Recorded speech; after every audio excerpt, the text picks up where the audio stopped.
Colleagues, could I interrupt briefly? And if it's okay with you, as we work across the day, it's going to be far more of a discussion than just a talking head from the front. Could I ask, what were some of the things you discussed in answer to the sentence, learning is most effective and meaningful when it is? What do we share on this side? Maybe you could share your name and then what you thought. My name is Nishant Pandey, and learning is most effective or meaningful when it's contextually relevant. When it's contextually relevant. Thank you. Someone from this table. Nice and loud voice so we can all hear. Can I sum up? Wonderful. Ed said when it is wanted. You can't force feed someone learning, can you? Shaheen said when they know why they are learning what they are learning. And I said when it is enjoyed. Thank you very much. Over here, learning is most effective and meaningful when?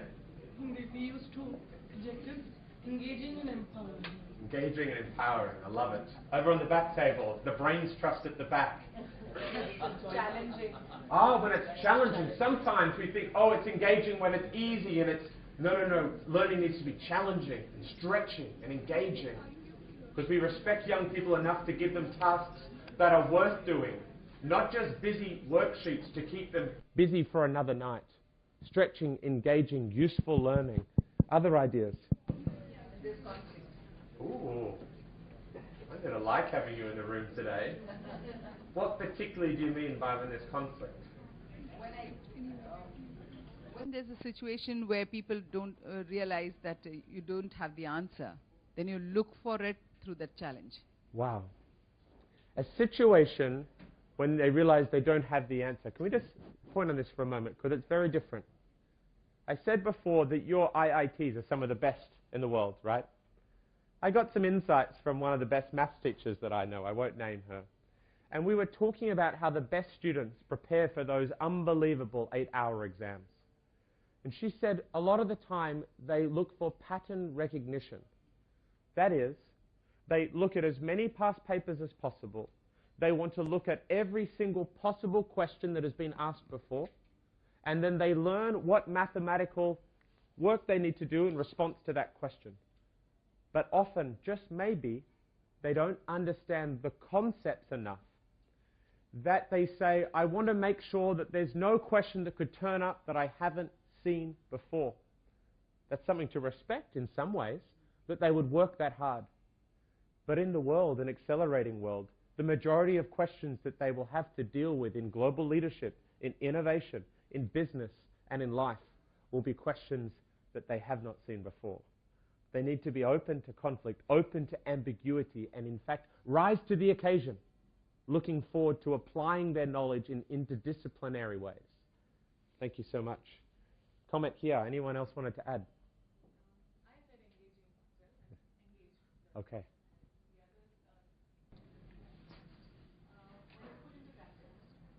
Apply. Okay. And the last one here. We have a microphone coming around, so it would be worthwhile so we can capture it. We've got it. I think in the room, as educators, as entrepreneurs and others, we get it, don't we? We understand what effective and meaningful learning is. Here's some of my ideas. I think it's engaging and it's active. We've heard that today. You said before that you can't force, so that you can't push it on. They have to demand it. The way I like to talk about that is learning should be so engaging that it pulls people into learning rather than pushing them into it. It attracts them to it. That indeed most of great learning is socially constructed. My idea joining with your idea, joining with someone else's. And yet so often we line people up in the factory model of education, learning on their own, testing on their own. I'm not sure about you, but I couldn't do much of value at all if I only worked on my own. I have to team up with other world-class educators at Podar just to put on an event like this, let alone to do some innovative thinking. It's deep and it's challenging and it's stretching. And indeed, psychologists talk about a state of high challenge when you're also very confident, a state of flow. Have you ever been lost in a task before? I don't mean confused. I mean that you are so engaged in your writing, in your music, in your art, even in your teaching, that you lose track of time. a state of flow? Do our young people realize that sometimes learning can be hard and easy at the same time because they're in that state of flow? And of course, what we all want in learning systems around the world is less standardization or more personalization. Learning that meets me where I am as a learner, supports me on the next step, gives me tools and strategies, makes sure I'm never sitting bored, but not also at the point where I'm giving up. I'm always, as Vygotsky called it, in the zone of proximal development, learning the next step, moving forward. And learning that's actually co-constructed. We've heard of student voice for a while, but no, bringing learners in to co-create the learning. Saying, no, we don't want to just gather the teachers and the policy people and learn. It's probably best to get rid of that because I'm going to run into it. And just come up with learning, and then we'll deliver learning to you. Come in, help us create it, take ownership of it. One of the things we say, we can't get enough teachers across India. And Shaheen will be talking later on about an innovative approach in Teach for India. Wonderful. But what about all the teacher students we have as well? That indeed, if we could untap the potential of older students, younger students working together, that yes, they may not be formally trained teachers, but they could co-create learning with us together, giving huge opportunities for new learning. And lastly, that it's applied, that it's authentic, that it's somewhere close. I mean, is anyone here trained as an engineer or a scientist? I love India. In Australia, people will be, no, I went to the beach. I didn't want to study that hard. I wonder, when you think back about the way you learnt physics, the way you learnt engineering at school, what kind of a connection is there between the type of learning there and the work you did as an engineer?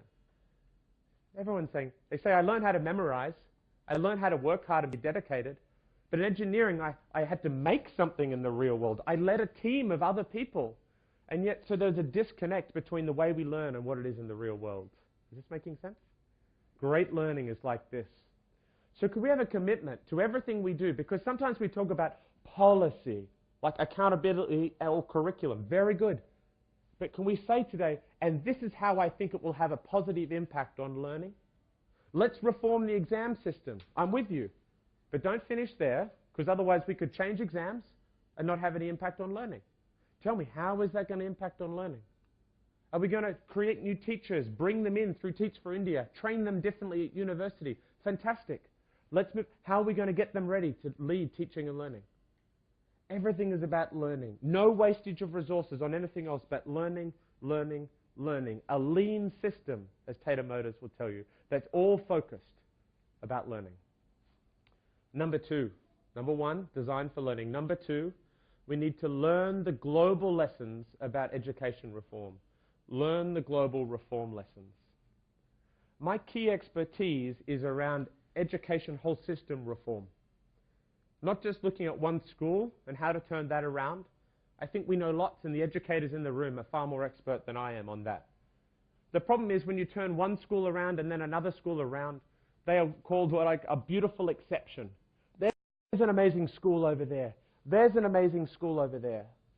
But if we really want to learn shift, every school a good school, then we need to move the whole system forward. And for whatever you think about studies like the PISA study, or work that McKinsey and the person I work with at Pearson at the moment in London, Sir Michael Barber, one of the leading authorities on education reform globally, and his reports on full system reform. Whatever you think about this, there's huge lessons that have been learned only in the last 10 years about how to move a system forward. So my PhD work has been on PISA.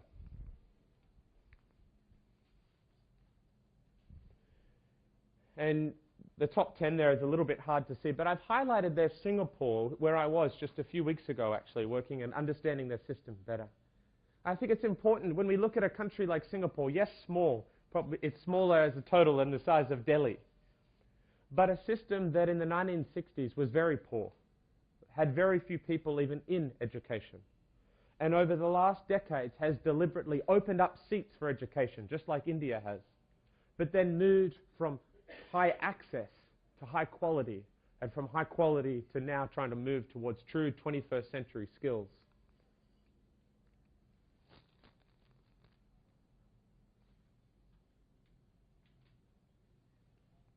Now, Michael Barber, as I said, one of the world's leading authorities on education reform, has tried to summarize what we've learnt from PISA studies, what we've learnt from full systems changing around the world. He says there's 9 areas we need to get covered. We need globally benchmarked standards, making sure they've got rigorous standards for all young people. Data and accountability, we need to know what's happening. Every child on the agenda, all the time. We need to recruit great people and train them well. Teachers, no system can rise above the quality of its teachers. Continuous development of their pedagogical skill. We don't train doctors once and then send them off to work for 40 years, or I definitely wouldn't want to go to visit one of those doctors. They learn once and then they learn and they learn and they learn and they update and they update. But we leave our teachers in boxes on their own, trying to professionalize on their own. And it doesn't work. How do we build their professional skills? Singapore gives every teacher 90 hours every year. 90 hours every year of ongoing professional learning. Every 3 years in Hong Kong, where I was just 5 weeks ago, they get 150 hours. They can choose how they'll use it, but over a third of it needs to be done collaboratively with other teachers. And great school leadership, because we can't just improve the intake of teachers, we need to create cultures that keep great teachers and train them. Effective central departments playing an enabling role for schools, not getting in the way with bureaucracy. Capacity to manage change and engage communities, and giving more and more power, when they're up for it, to schools to make decisions about staffing, to make decisions about their money. We know this is what great school systems do. But of course, what we also know is India is very diverse. It's one of the reasons I love being here. Your food is diverse, far more diverse than my Western palate is used to sometimes. Your colors are diverse, and your system is diverse. Indeed, you have some of the best schools in the world, but PISA would tell us a large group of schools that are very poor. And the 2010 report that my colleague and mentor Michael Barber wrote said there's journeys that different school systems are on. Some are on a journey from poor to fair. What should they focus on? Basics of literacy and numeracy, the basic capabilities. Doesn't mean they don't have dancing and music and play, but they get focused on that. Fair to good, you start getting the foundations in place, some accountability around, some lesson plannings done for the teachers. But as you get better, you stop telling teachers what to do because you have great professionals and you support them and build their capacity. And finally, if you're at the level of some of Dr. Podar's greatest schools, you're giving them more freedom to improve through working together and to innovate on their own. What we need to understand in the discussion today is sometimes we're working on these problems, sometimes we're working on these problems, but we're all working in the same system.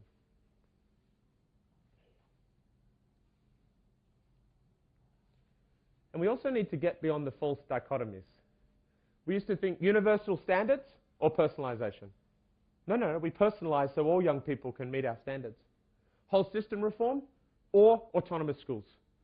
No, both. We need really great schools out there leading the way, no ceiling, but we need to move the whole system forward. Should we focus on the best of what we know or focus on innovations? Which one?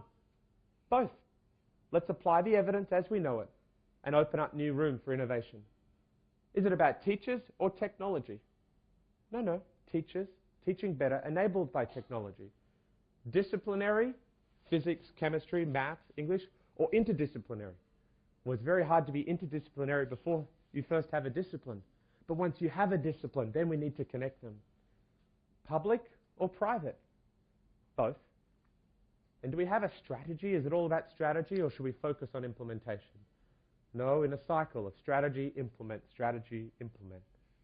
You see, the second big idea is we can learn the global lessons. Not to copy and to cheat, but to watch what they've done and then adapt it and apply it to India. So could you just turn again to your tables and could you take a moment and think of the big ideas in global education reform, which ones do you think are going to be the most important for education in India? Talk about that now.